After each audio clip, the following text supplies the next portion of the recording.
Another crucial breaking news, another unyielding response coming in from External Affairs Minister S Jaishankar, this time on the relationship between India and China. He said, and I'm going to quote him here, that one of the pleasures of dealing with China is that they never quite tell you why they do things. It has never been an easy relationship between India and China. It always has its share of problems.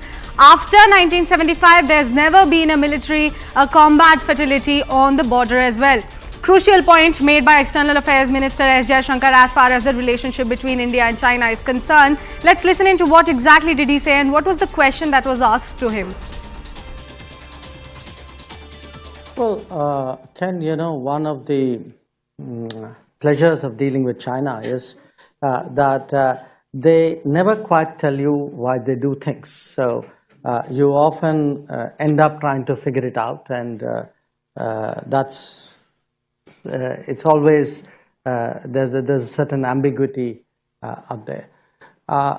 What had happened, I was ambassador from 2009, immediately after the global financial crisis, till 2013. So I saw the change of guard in China, and then I came to the US after that. Now, it's never been an easy relationship. It's always had its share of problems. It's had a war in 1962. It's had military incidents after that. But after 1975, there's never been a loss. There's never been a combat fatality on the border. 1975 was the last time.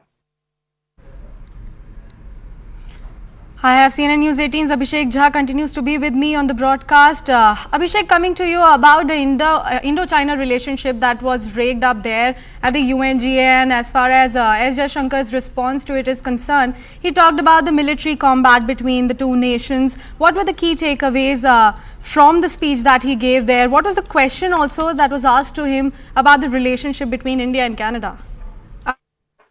Between India and Canada, we have seen things have not been very good in the recent past, at least in fact, in 2018, when Justin Trudeau had traveled to India, the coolness was very much visible.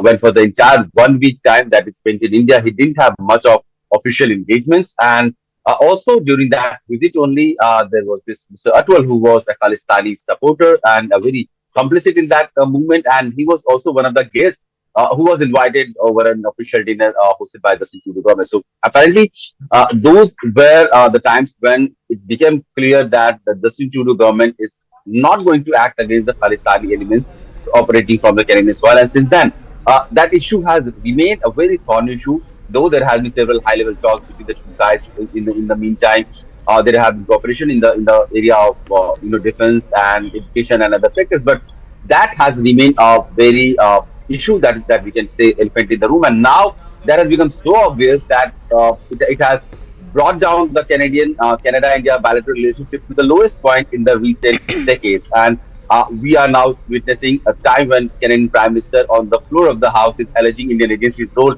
in the killing of a Canadian citizen in his view. And India is saying that there has not been any evidence or proof that has been shared with India. No intelligence has been shared with the Indian government so far on the issue. This is the kind of bizarre scenario where a strategic partner that India and Canada has been are falling out like anything on the issue of a terrorist guy who has been involved in anti-India activities and whose entire organization is set up to create an anti-India narrative in Canada and other parts of the world, who was allowed to operate from the Canadian soil, and his death is not being fairly probed by the Canadian authorities, because there has not been any lead or any arrest that we could so far say. But there have been certain allegations that doesn't have a substantial backing by the Canadian government. So this is the kind of relationship India and Canada is right now dealing with.